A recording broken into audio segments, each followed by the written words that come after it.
आने वाले समय में संस्कृत को कोडिंग लैंग्वेज बनाने वाले हैं। नासा में तो कर चुके हैं। मोदी राम और अमित शाह कृष्ण। सड़क नहीं चाहिए, रोटी नहीं चाहिए, मंदिर चाहिए। मेरा लिविंग गॉड है वो, लिविंग गॉड। एक दिन अखंड भारत बनेगा। अखंड भारत बनेगा एक दिन। अखंड भारत में कितने देश हैं?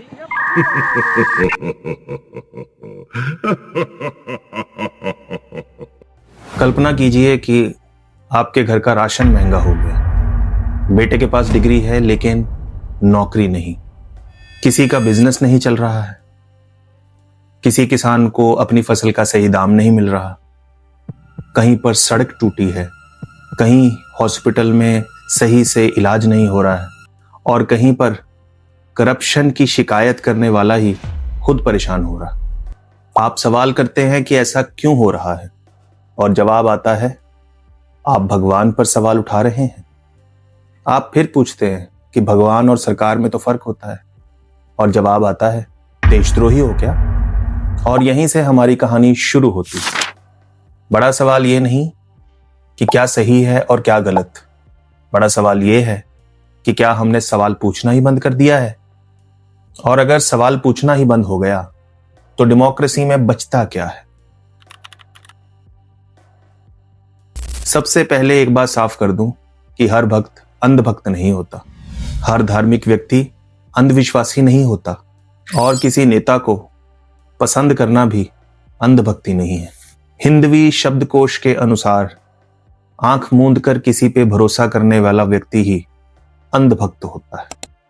मतलब नेता गलत काम करे कोई बात नहीं, धर्म के नाम पर गलत दावा हो सवाल मत पूछो, अपनी पार्टी गलत करे दूसरी पार्टी हमसे भी खराब है, अपना आदमी करप्ट निकले तो कम से कम हमारे लिए काम तो करता है। और यहीं से डेमोक्रेसी का सबसे खतरनाक वायरस पैदा होता है कि हमारा आदमी तो गलत हो ही नहीं सकता। भक्ति कहती है कि मैं तुम्हें मानता हूं, अंधभक्ति कहती है मैं तुम्हें मानता हूं इसीलिए तुम्हारी हर बात सही है। भक्ति में प्रेम को जगह मिलती है और अंधभक्ति में सिर्फ वफादारी ही देनी पड़ती है। एक भक्त अपने भगवान से प्रार्थना करता है लेकिन एक अंधभक्त अपने नेता से किए गए सवाल वाले से लड़ने लगता है। अंधभक्त होता कौन है? अंधभक्त वही है जो गोबर मूत्र पी रहे हैं, खा रहे हैं। जो ऊँटनी का मूत्र पी रहा है और ऊँटनी का गोबर खा रहा है उसका क्या करोगे? और यहीं एक खतरनाक बदलाव होता है, व्यक्ति विचार से बड़ा हो जाता है। फिर नेता की आलोचना देश की आलोचना लगने लगती है, सरकार से सवाल करना धर्म के खिलाफ लगने लगता है और किसी गवर्नमेंट पॉलिसी के ऊपर बोलने वाला देश का दुश्मन बन जाता है।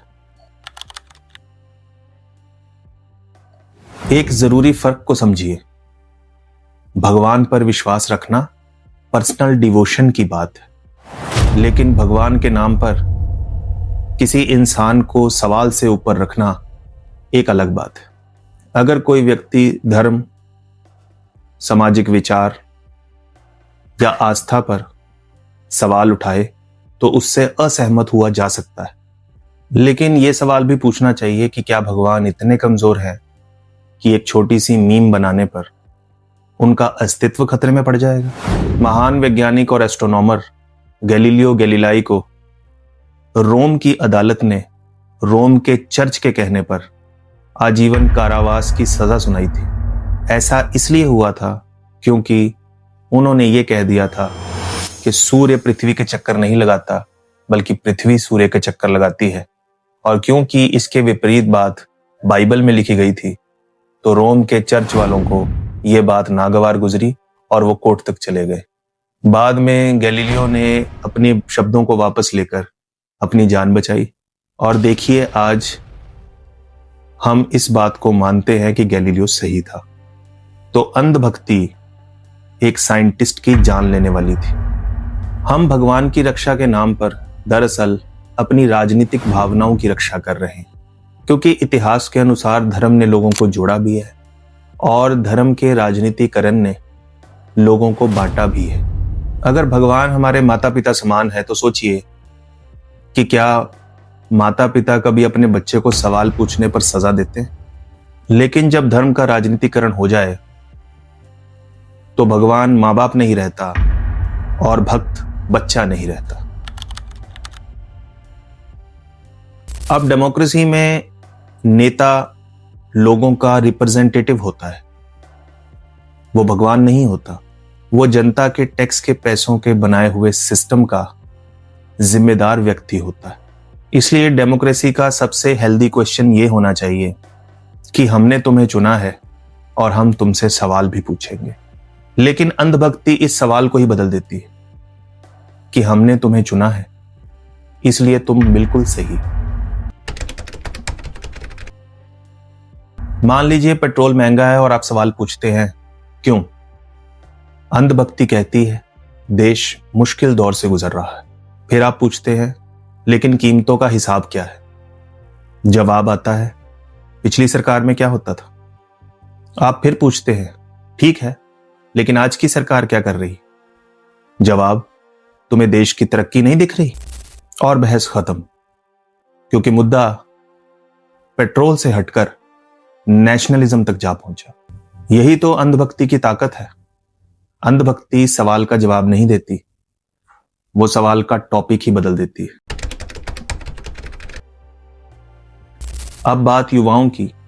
जब अनएम्प्लॉयमेंट देश को तंग कर रही हो तो सवाल यह होना चाहिए कि कितनी नौकरियां बनी, सैलरी कितनी सेट की गई, डिग्री और सैलरी में इतना डिफरेंस क्यों?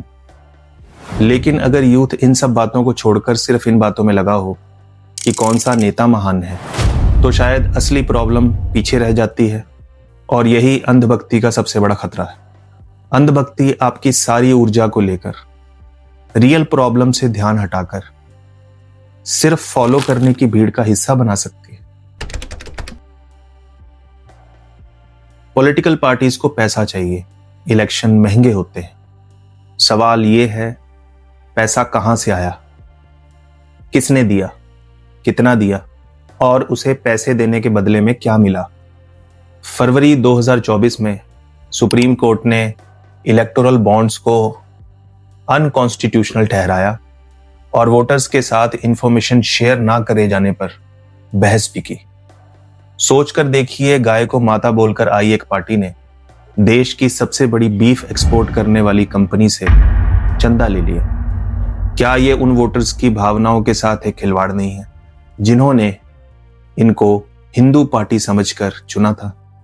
लेकिन अगर आपने ये सवाल पूछ लिया तो आप देशभक्त की कैटेगरी से बाहर कर दिए जाएंगे।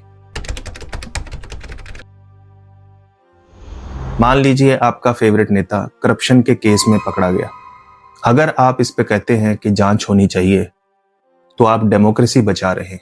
लेकिन अगर आप ये कहते हैं कि मेरे नेता के खिलाफ साजिश हो रही है तो आपने जांच शुरू होने से पहले ही फैसला सुना दिया।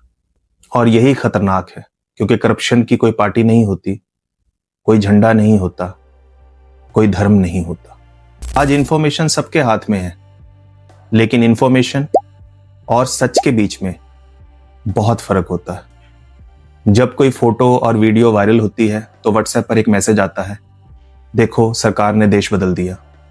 वहीं दूसरा मैसेज भी आता है, देखो देश खत्म हो गया। और हम बिना जांचे परखे उस मैसेज को फॉरवर्ड कर देते, क्योंकि वो मैसेज हमारी पहले से बनी हुई राय के मुताबिक है। हम असल में वो इंफॉर्मेशन शेयर करते हैं जो हमारे विचारों के साथ मेल खाती हो।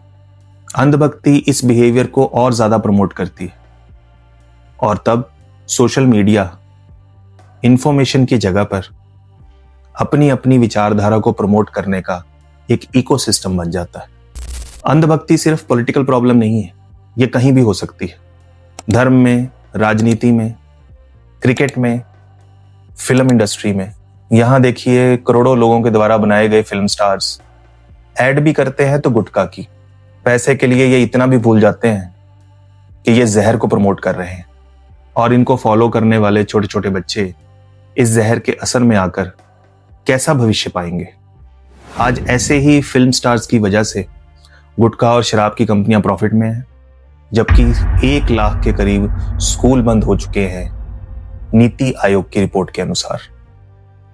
लेकिन ये लोग कभी भी सरकारी स्कूल को प्रमोट नहीं करेंगे, क्योंकि शिक्षा को अगर इन्होंने प्रमोट कर दिया तो फिर गुटखा कौन खाएगा? अंधभक्ति का रंग भगवा, नीला, लाल, हरा नहीं होता। अंधभक्ति का सिर्फ एक ही रंग होता है, आंखों पे बंधी हुई काली पट्टी। अगर कल आपका पसंदीदा नेता आपके सामने खड़ा हो और आपसे कहे कि सवाल मत करो, तो आपका जवाब क्या होना चाहिए? अगर वो कहे कि मैं देश के लिए काम कर रहा हूं, तो आप कहिए ठीक है, तो मैं भी तो सिर्फ सवाल ही कर रहा हूं। अगर वो कहे कि मुझ पर विश्वास करिए, तो आपको कहना चाहिए विश्वास तो करूंगा, लेकिन डेमोक्रेसी में जवाबदेही भी जरूरी है। और अगर कोई आपसे ये कहे कि आप मेरे भगवान का अपमान कर रहे हैं, तो आपको कहना चाहिए मैं आपके भगवान का अपमान नहीं कर रहा, मैं बस इंसान को भगवान बनाने से मना कर रहा हूं। आखिर में इतना ही कहना ठीक होगा कि भक्त बनिए लेकिन अंधभक्त नहीं। भगवान पर विश्वास रखिए लेकिन इंसान को भगवान मत बनाइए। देश को प्रेम कीजिए लेकिन देश के नाम पर सवाल पूछना मत छोड़िए। नेता को वोट दीजिए लेकिन अपनी समझदारी उसके पास गिरवी मत रखिए। डेमोक्रेसी की सबसे बड़ी ताकत नेता नहीं है, डेमोक्रेसी की सबसे बड़ी ताकत सवाल पूछने वाला नागरिक है, और वही नागरिक अंधभक्ति का इलाज भी है। धन्यवाद।